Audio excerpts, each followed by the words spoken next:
Conheci o mundo mal e com ele seus ardis.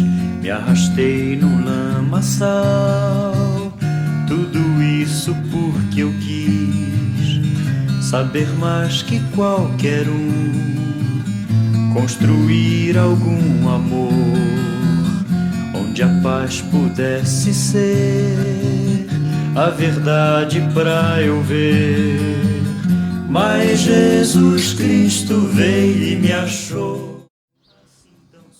Hoje, dia 3 de abril de 2020, nós iremos, nosso devocional, falar sobre a ilusão do pecado. Romanos capítulo 6 vai tratar sobre como a graça superabunda a ponto de fazer com que o pecado não domine mais o cristão ou aquele a quem Cristo morreu. Paulo vai dizer que os crentes estão mortos para o pecado, mas vivos para Deus em Cristo Jesus. Ele vai ensinar que o pecado ele não pode reinar mais sobre o corpo mortal, fazendo com que os crentes obedeçam às suas paixões. Basicamente, seria o mesmo que dizer que o pecado não terá domínio, que o pecado não vai nos dominar a ponto de fazermos tropeçar. Imagine um homem percorrendo um caminho em busca de seu destino. Mas no meio do caminho, ele, sem perceber, cai dentro de um buraco muito profundo. Ele não tinha como saber que se caísse dentro daquele buraco, ele estaria perdido. É o que acontece. Ele parece perdido. Imagine que ele sai do buraco e uma semana depois ele volta a andar pela rua e novamente, sem perceber, cai dentro do mesmo buraco. Em nenhum dos respectivos momentos ele é culpado por cair dentro do buraco. Mas imagine que novamente acontece dele passar por esta rua, mas dessa vez tem uma placa enorme avisando: perigo, não siga adiante. Ele para e pensa um pouco, tomando a decisão de seguir adiante, e acaba caindo no buraco.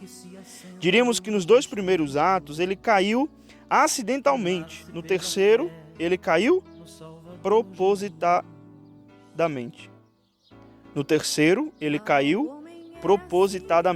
Porque ele viu o aviso. Essa ilustração descreve perfeitamente a relação do homem com o pecado. O pecado é destrutivo. Pecado é a transgressão à lei de Deus, é iniquidade, é desobediência a Deus e seus preceitos, é sair dos seus retos caminhos, é se rebelar contra Ele, quebrando sua lei, ou seja, coisa muito comum nos dias atuais por parte dos ímpios e também por boa parte dos cristãos. Mas não trataremos hoje propriamente do pecado, e sim das suas trágicas consequências.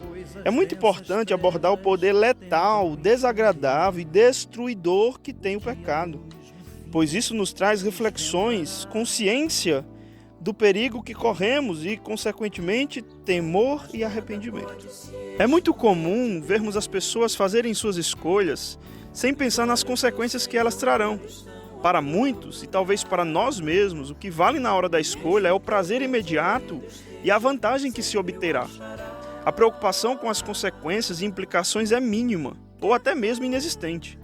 Esse imediatismo, infelizmente, tem afetado muitas pessoas e não são poucos os crentes que seguem por esse caminho. O resultado são inúmeros conflitos e dramas pessoais, familiares, no trabalho e na vida cotidiana. A história de Davi e de seu adultério com Batseba serve para demonstrar que na vida não podemos fazer nossas escolhas de modo inconsequente. Todas as escolhas que fizermos trarão consequências que podem ser boas ou ruins. Elas nos aproximarão ou nos afastarão de Deus.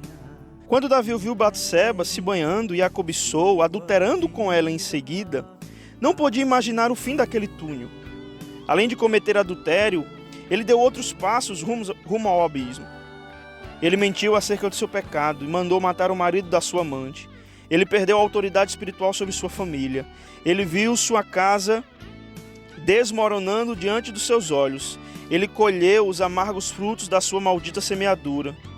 Muitas pessoas passam a vida inteira chorando por uma decisão errada, feita apenas um instante. Pagam um alto preço por uma desobediência. Choram amargamente por tomar uma direção errada na vida. Cuidado com o pecado, pois ele pode levar você mais longe do que você quer ir. O pecado também lhe tira a razão, deixando sem poder de reação. Davi, quando dominado pelo pecado, não calculou as consequências que viriam sobre sua vida. Isso porque o pecado cega a humanidade. Perceba que na história o pecado de Davi atingiu Batseba, seu marido, a família de Davi e toda a nação. Um pastor afirmou que o pecado é como a nascente do rio Amazonas. No seu nascedouro, as águas são rasas e até uma criança pode brincar em seu leito. Mas depois, com a soma de muitos afluentes, esse rio se torna um mar intransponível e inadministrável. Então o pecado lhe tira a razão, deixando sem poder de reação. Mas além disso, o pecado lhe garante uma dívida muito pesada. O pecado de Davi lhe custou muito caro, ele perdeu a intimidade com Deus. Durante um longo período, viveu atrás de máscaras, escondendo o seu pecado e atraindo sobre si o justo juízo de Deus. A mão de Deus pesava sobre ele dia e noite. O seu vigor se tornou uma sequidão de estio. Depois Davi perdeu sua reputação, os ímpios blasfemavam no nome de Deus por causa de sua loucura. Davi ainda perdeu seu filho do adultério. A criança morreu a despeito da insistência petição de Davi. Este teve ainda outras perdas. Sua filha Tamar foi desonrada pelo próprio irmão. Absalão matou o seu irmão para vingar o que ele havia feito com ela. Depois Absalão rebelou-se e conspirou contra Davi, seu pai. Absalão é assassinado por Joabe, comandante do exército de Davi. Várias tragédias desabaram sobre a vida de Davi. Jamais ele podia imaginar que aquele momento, aquele dia em que ele olhara para Batseba, poderia trazer e custar a ele um preço tão alto. Cuidado com o seu pecado, pois ele vai lhe custar mais caro do que você quer pagar. Cuidado com o pecado. Todos nós somos pecadores. Todos nós iremos pecar. Mas todos nós temos uma graça que pode nos livrar, que pode nos libertar do pecado. Devemos nos esforçar para não vivermos em pecado, para não desagradarmos o nosso Senhor, para não lutarmos contra o nosso espírito, fazendo os benefícios da carne. Devemos lutar arduamente contra o pecado, devemos lutar arduamente. É aquela ideia de dar o nosso sangue, de derramar o nosso sangue na luta contra o pecado. Não satisfaça Satanás. Lute, lute, lute. Que Deus possa nos ajudar a lutarmos. Como Paulo diz no capítulo 6 de Romanos, versículo 14. O pecado não terá domínio sobre vocês, porque vocês ou nós estamos debaixo da graça. A graça é aquilo que nos dá força e poder para vencermos o pecado. Então lute. Você pode lutar contra o pecado, você pode orar a Deus, você pode se esforçar nesta luta, você pode procurar seus irmãos, procurar seu pastor, para que te ajudem nessa luta e que o pecado jamais vença, que o pecado jamais reine em seu coração. Que Deus possa estar o abençoando e lhe dando paz e arrependimento para você lutar contra o pecado.